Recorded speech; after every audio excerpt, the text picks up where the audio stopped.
A golden glow cradled the evening as we prepared a different kind of dinner table in the backyard of our Paducah Life magazine publisher, Darlene Mazzone. From the kitchen wafted savory scents, a bouquet of biscuits, roasted root vegetables, succulent lamb chops, and spiced apple pie. At the center of attention was hometown chef Sara Bradley. Sara had left home to pursue her culinary education before working in Birmingham, Chicago, and New York. Now in 2015, she returned home to chase a new dream of opening a restaurant of her own in the city where she grew up, Paducah. As Sara set the table and we prepared for the photo shoot that would produce the cover of our September-October edition, there was a sense of uncertainty. The Freight House had yet to open, and none of us imagined that in short time Sara would represent Kentucky at both the Beard House in New York and to a national audience as a contestant and runner-up on Bravo Network's Top Chef. We knew that, however, the horizon was wide for Sara, and the world was to be her oyster. That evening, the air crackled with possibilities. Darlene recently sat down with Sara again, getting her thoughts on her Top Chef experience. So 2015, we sat down together and talked about you opening a restaurant. So what does it feel like now, only 4 years later, when you've been on a national TV show? Well, I remember that conversation very, very much. We were in your living room. There's the 4 wingback chairs. So I think that to see the progression of moving home to Paducah and where it's gone in almost 4 years is pretty amazing. I think I said I wanted to be in Garden and Gun, and that happened. I said I wanted to win a James Beard Award. Hasn't happened yet, but I have gotten to cook at the James Beard House. I don't think the Top Chef was even on my mind at all. Tell me about the process of how you got the call. So, I think the process of getting on Top Chef is different for every chef that tries to get on there. Some have to go and they have to work in other restaurants and kind of prove that they have a skill set. Some have to, submit these cooking demonstrations. I got lucky and I had a recommendation come in from Weta Michael saying we had just cooked at the James Beard House together, saying, hey, you should check out, or we were getting ready to cook at the James Beard House together, you should check out Sara Bradley. So they called me up and I thought, I don't know if I want to do it or not. And then they said, well, it's going to be in Kentucky. And I said, okay, count me in. I'll at least try out. And they said, well, we need you to send us a cooking demonstration video. And I said, well, that's not going to happen because I'm getting ready to leave to go to New York tomorrow to cook at the James Beard House. I said, so why don't you just kind of I guess it was kind of ballsy or whatever. I said, why don't you just watch me on the cam for that? And they did, and they called back and they said, we'd love you. We'd love to have you out to LA for the next step. So I went out to LA and met with all the producers and then kind of sat around, and then they called a couple weeks later and they said, we're really, really thinking we want one last Skype interview. And so it's this process of them whittling it down and down and down. I know there were some other chefs from Kentucky that were trying to get on the show. I don't know who they are still, but I think that anybody they'd chosen from Kentucky would have done us proud. So, how many do you think were in the mix, or normally are in the mix? Do you know? Well, some of the chefs that were on this season had, like Kelsey, for example, was going to be on last season, but then she was in that kind of those first stages of getting on, and she found out she was pregnant. And the same thing happened for Eric. He was going to be on, but then it was on his wedding day was the first day they started shooting last year. So I think they might have some people that are constantly looking at it. Doesn't work out one year, they move it to the next year. But I think thousands of people try out every year. So second place isn't bad out of thousands. It's not bad. No, it's pretty incredible. Yeah. What was what was the challenge in your mind when you said yes? Was there a certain, oh my God, I've said yes to this? Was there a fear? Was there an adrenaline? Or I think the major challenge when I said yes was walking away from the restaurant. It's still in its infancy. We were 3 years old at that point, and I was really worried about leaving and would my staff be able to do it. And I knew my mom was going to be here every day. I knew my husband and father would be down here helping. I trusted all of my cooks. I trusted my general manager, Donnie. But I wasn't ever going to be here for any of it. But added to that I couldn't tell anybody why I was really gone. So you have to keep it a secret. So it was like lying to people about what I was doing and expecting them to still support me while I'm off, consulting.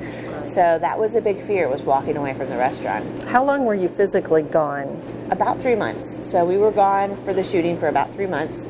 We started in early May of 2018 and finished up in middle to end of July of 2018. That includes time in Kentucky, about 7 to 8 weeks in Kentucky. Then we had a couple weeks off. Then we went to Macau for a couple weeks. So let's talk about all the things that people want to know about behind the scenes. So, for instance, the shopping at Whole Foods, did they close the store for you, or what? Did you go early in the morning, or? No, so shopping at Whole Foods I felt so bad for the people that were there, because, the first time we went in there, it was 15 chefs running with these carts, like just crashing into each other, screaming. We knew where nothing was. And the other people were just trying to do their regular grocery shopping. So, you felt really bad. But when they say 30 minutes, they mean 30 minutes. If you're not in line at 30 minutes, you're disqualified. So we never had that happen to anyone on our show. I've heard of it happening in the past, but we never had everybody was in line. You got so much money, and once it goes over that scanner, it's yours. You can't return it. You can't take it back. So everyone is very meticulous about every single thing. And then another little behind the scenes part that's really interesting about the grocery shopping is what they call Greeking. So Greeking is a word that I learned on the show, where you kind of hide the label of whatever the product brand is, because, there's endorsements and stuff like that. So everybody would try to buy stuff that was Whole Foods brand, because then you didn't have to Greek the label. That made it more complicated. Oh, yeah, you were out here with markers, like scribbling it out, putting stickers over it. So after you bought everything, then you went to the back and you Greeked it, and then loaded it up into coolers, and it stayed on what they called a reefer truck, which was just a big refrigerated truck, until the next time you saw it at the challenge.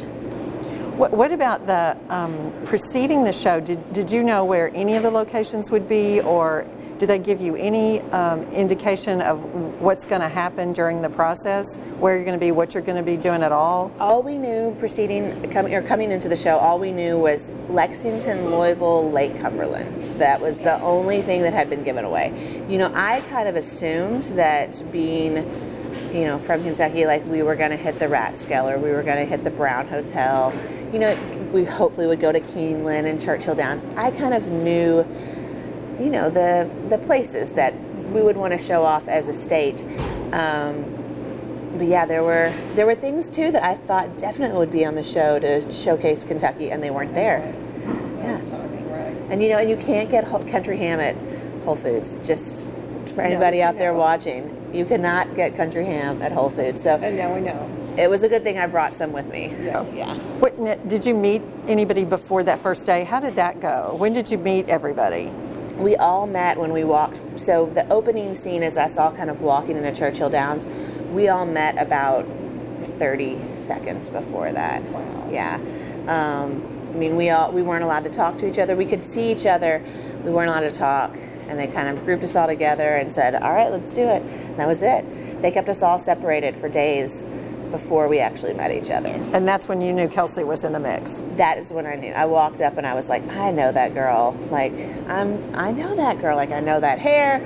I know that smile. Like, yeah, I know that butt. I know the whole thing. And I walked up and I kind of slapped her on her ass, and they said, Sarah, save it for the cameras. Save it for the cameras. And we didn't realize that you really have to save, Let's talk about that. Yeah. So how much of this is directed and how much is organic? Can you talk to that? I think that I would say, the only directed part is like if you notice in a quick fire, in a challenge, I might say, hey, Eric, what are you cooking? And then Eric would tell me what he's cooking. Those are kind of directed. They prefer to have a conversation. But the funny thing is that, as soon as the camera was off, then we would talk like normal, and they were still recording. And a lot of those moments are what made it onto TV. I don't think that much of it is that controlled. The time limits are real.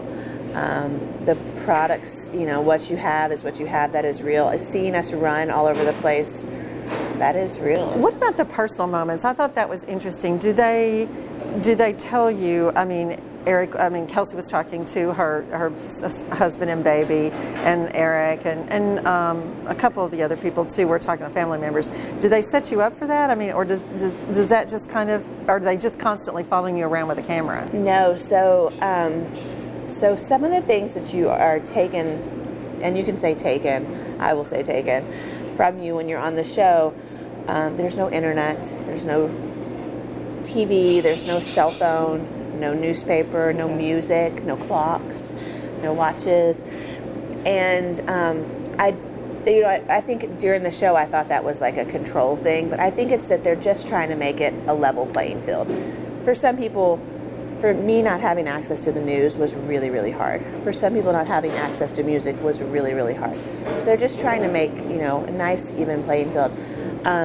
So with that being said, the way the phone calls worked is you were on a list, and when it was your turn, you got to make a call. And it had to go through everybody else before it came back around to you. And there are only certain days when you could actually do that. So, yeah. And then they videotaped it because they videotape everything. Okay, I have a question about the interviews after the episodes, or during the episodes, after a quickfire, or after a particular cook-off or whatever. And you frequently had on, and everybody else too, had on the same clothes. So when does that happen? How's that produced? So they can't happen directly after. The one that does always happen is it was your exit interview. So if you were eliminated, they took you from that, pack your knives and go, and they would do an interview with you right there. I was excited. Nobody ever told me to pack my knives and go. They didn't tell me that I won, but they never told me to pack my knives and go. So that was kind of nice. But some of those interviews were done the day after, some, 2 or 3 days after. But we learned to speak in present tense. So that was that kind of hard? It is. It's hard to. Because this has happened 2 days ago, and now you're saying, because I remember once when you said, I'm definitely going home today. Yeah. And I forget which one that was. That was probably I think that was the cow challenge. Oh, yes. And I thought for sure I was going home. In my mind, but I'm the kind of person that if I don't perform well, sometimes it's like the worst thing in the world, you know? So, like when I didn't do well, I thought for sure I was going home. But it'd be great to review every episode, but that's not possible. So let's talk about the most exciting one. What was the most exciting endeavor in an episode where you really got that adrenaline going? Well, the boat challenge was a great time. So the boat challenge was fun. I was on the boat with people I liked. We all cooked really great food. We all helped each other. That was a great challenge just for, the adrenaline going down the slide into the big, that was great. But I think that there were two that had a lot of sentimental value. One was our mentor challenge. So David Posey, I worked for him in Chicago, and he taught me a lot about being a friend and a boss, and also about not putting a million things on a plate and kind of keeping it simple. And then Weta was there, and Weta, who I've gotten to know over the time of being back in Kentucky, has really been an inspiration to me. I think I said on the show one day, I was like, when I grow up, I want to be Weta Michael. That for me, it was such an amazing time to get to cook something as simple as like soup beans with fish and ham broth. And we did it up, it was a little more intricate than that. Yes, it was. But And I hadn't won an elimination challenge in Kentucky. I had won some quick fires, but I hadn't won any eliminations. And I really wanted one, and so it was the last chance. So it was pretty great. And then it was super fun to cook matzo ball soup for my mom. I mean, that was, that's an experience. You're there by yourself, and you're having all of these experiences, and you're never going to get to tell people about them, but you're never really going to get to share them with anyone. And so that is the mentality I think I had. And then walked in and saw my mom there, and I was moved to tears. I thought, after I asked her, who's taking care of the restaurant? Then I said, okay. And so we now have an experience that we can talk about that is just really great. So after each of these, you're moving one to the next. I mean, what starts to go through your mind when you get into like the third, fourth, fifth episode? Do you begin to see that that's a possibility? Did that change for you from the beginning? Yeah, I think in the beginning I was in survival mode. Yeah. I don't want to be the first one sent home. That's, I think, their very first one. And then you go on to the next one, and you're moving a little farther forward. And when it starts to get down, right before we found out where we were going for the finale, it was just like, oh my gosh, I might just make it there, like all of a sudden. But it was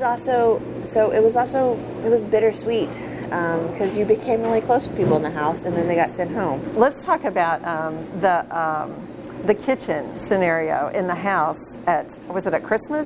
Oh, God. Yeah, because that's a good story. So tell us about that experience and what the kitchen looked like at one point. So, I mean, the kitchen was a mess. There were 13 chefs at that time, and we're tidy. I walk around all day. I fold towels into perfect little squares. We wipe everything down. We deep clean this kitchen every single night. Any part of being tidy goes out the door when you're in these challenges. I mean, there was flour on the ceiling, cake batter on the walls. It was an absolute mess. That was the first time that we really kind of had that I had to deal with equipment failures. The ovens that I was cooking in stopped working. And so my biscuits, and I love making biscuits, didn't get as much rise as they should have, but everybody went to sleep at about 4 o'clock in the morning, and I woke up pretty early. Everybody was still asleep, and I went downstairs to go get some water or something, and I was like, they hadn't cleaned up anything. And it was the biggest mess I have ever seen in my entire life. It was an absolute disaster. But someone came behind you. They did. They were called PAs, production assistants, and they are heaven sent little angels. They cleaned it all up. We never cleaned up anything. To any of those people? Yeah, there were some that we've stayed really close to. There are a couple of producers that I've stayed really close to and have kept in contact with. That's great. Yeah, that's great. The producers were like our counselors on the show, because we would tell them everything. Right. Yeah. So let's do. What was the biggest challenge? What did you feel like in terms of cooking was your most strident challenge? I think that in terms of cooking, one of my biggest challenges was kind of confidence. When you're in your own restaurant, you make a decision and that's it, because you're the boss and what you say is what goes. Here at Freight House, we rely heavily on the opinions of all of our employees to help make that decision, because they're the ones that are talking to guests, not me. And so we do that. But I think that in the, on Top Chef, one of the biggest challenges for me was confidence. And it was, in the beginning, I was lacking, and I was worried about making sure the state was really proud of me, and making sure my parents, and making sure that all the employees I had left at home were going to be proud of me. But about right after that cow challenge, the sausage, which was not fun, Padma and Tom came in and said, you guys need to quit cooking scared, start cooking your food. And after that, until Macau, I was in the top 3 every time except once. So you think that was a turning point? I think that was a turning point. You know, it's I think it was for Kelsey too. Do you? Yeah, I think that having, you know, this can be carried over into everyday life and carried over into hopefully how, you know, I raise my children and how I treat my cooks. Sometimes it just tells it takes someone who's mentoring you and someone who's important to you and you look up to saying, what are you doing? You know, like, you've got you this far, you can do it, you know how to do it, and then that's it, you know. So I think people need to tell each other that more often. Okay, here's another one. So, did you get to taste a lot of the other people's foods? I know you guys did that all the time, you know, some. But We would taste a lot of components of each other's dishes, but the actual final dish, not so much. not so much. Just because it came down, like if you had to serve 250 plates, you had 250 plates. Right. So every plate was going out. So we never really got to taste. So, given that you didn't get to taste some of them, what do you think would have been one of your favorite, quote, most delicious dishes? Could you possibly pinpoint anything that you? I mean, I know you said you didn't know what fufu was, so there was that. Well, nobody knew it. Tom Colicchio didn't even know what fufu was. Right. So there was a lot of, I'll tell you what, Eddie got sent home on a dish at the Muhammad Ali Challenge. It was one of the most perfectly cooked pieces of chicken I have ever tasted. I mean, everyone in the kitchen was just wowed by how he cooked this piece of chicken. But then again, the challenge was about incorporating emotions and a story. That's where he missed the mark. But Eddie's execution-wise was one of the strongest cooks there. Was that ever for frustration? Had you watched the show? Yeah. Okay, so you were pretty familiar with the show and that sort of thing. Is that, because as a viewer, it sometimes was interesting to me, because this was the first full season I'd ever seen, to see people do well and then just fall off the cliff in another episode. I mean, is that a scared? I mean, are you like this? They have so many skills, and obviously there have to be these challenges for people to keep rising to the surface. But how does that feel when you know that at any moment? Yeah, I mean, that's the point of the show. Is it's not about who can just be the best at execution or who can be the best at storytelling or who can be the best friend or the worst nightmare. It's not about any of that. It's about their being the best chef, and those all come into play.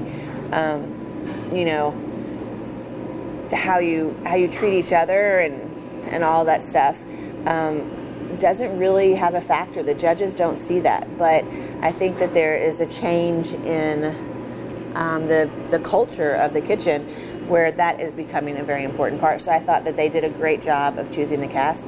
I also think that some people, on the internet said, like, these people are so boring. Like, there wasn't a ton of drama. There wasn't. They thought we were so boring. This person was the best, and now they're getting kicked off. This is crazy.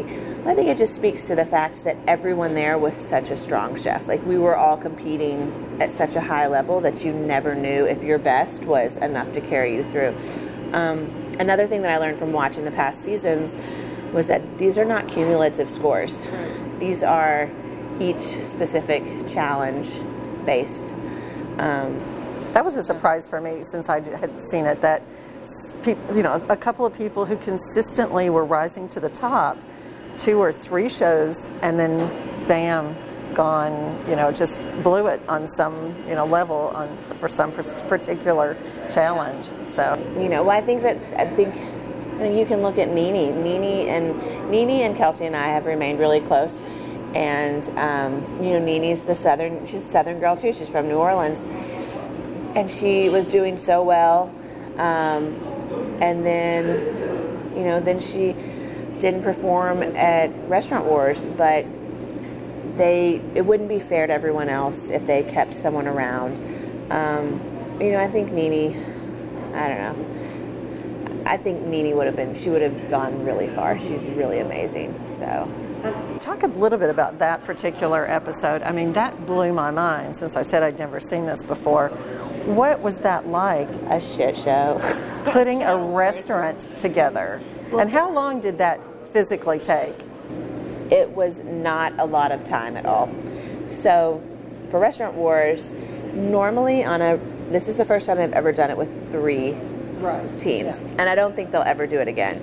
Because I think that it was hard, just as hard on the production staff as it was on us. They have been doing it for, this would have been their 16th year to do it with 2 teams, and they had it all figured out.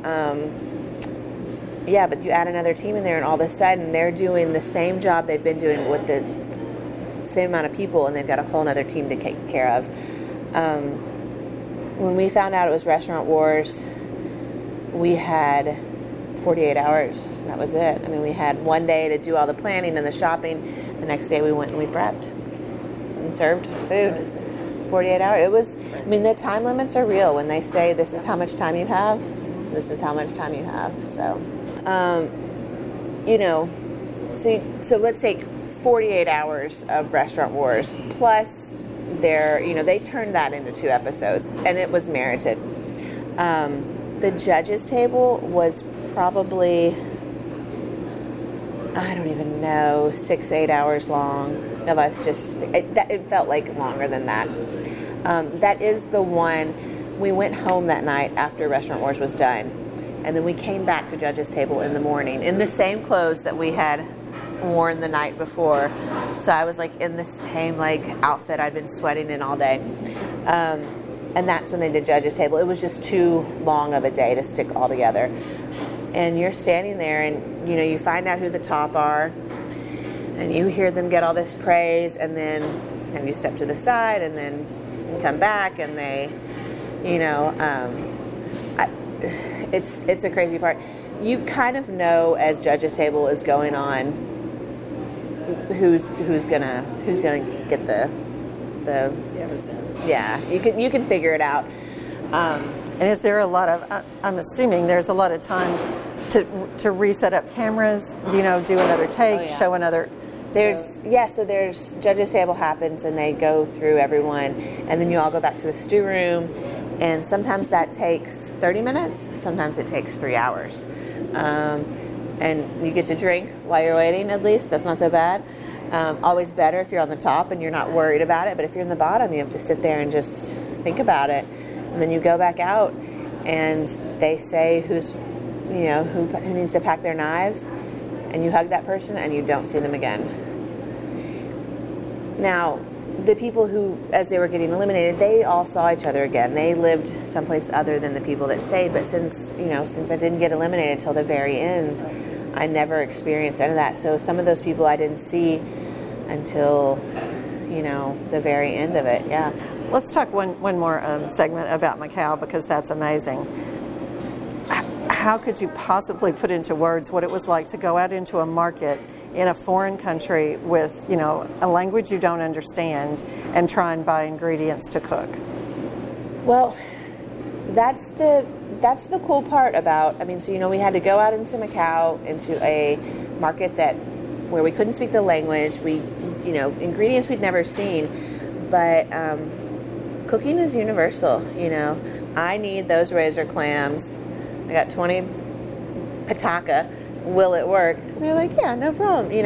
So it's like, you just adapt to cooking with what you have. And I think all of us were very surprised at how inexpensive everything was. So we were haggling over 27 Paducah and compared to 25, and then I found out later on that was 4 cents or something crazy, and we didn't realize in the beginning how much money we had. Plenty of money, but you just run around like a crazy person. And that first floor that we walked in, all the seafood was one floor, all the meat was another floor, and then you went up 3 flights of steps and you were on the roof. So when we dropped down, I was gonna die by the time the thing was over. So, yeah, we were really out of breath. So that's the mark of a top chef. To go to a place where you are dealing with foreign ingredients and even a kitchen? I mean, was the kitchen like every kitchen, or was it too kind of a challenge? Yeah, everything was in. Different, yeah, everything was in. Chinese. Yeah, well, it wasn't. They don't cook in Fahrenheit there, so all the ovens were different. They had a lot of woks to cook in, and none of us knew how to use a wok. I think Kelsey and Brandon cracked a wok, or cracked the clay inside the wok vessel, which was really expensive to replace, I hear. Yeah, I mean, a lot of the equipment was different. The pan sizes were different. All kinds of stuff. But you still feel good about your biscuits, right? Oh, yes. All of us were pretty proud of you at Maker's Mark when you said, "Are you 100% with your biscuits?" Because I'm 100% with my biscuits. I want to get a T-shirt that says, "My biscuits are 100%." What was probably the most poignant moment for you on the show? Getting second. I mean, everyone wants to win, but there's nothing wrong with watching a dear friend of yours win as well. And I felt like I won, so.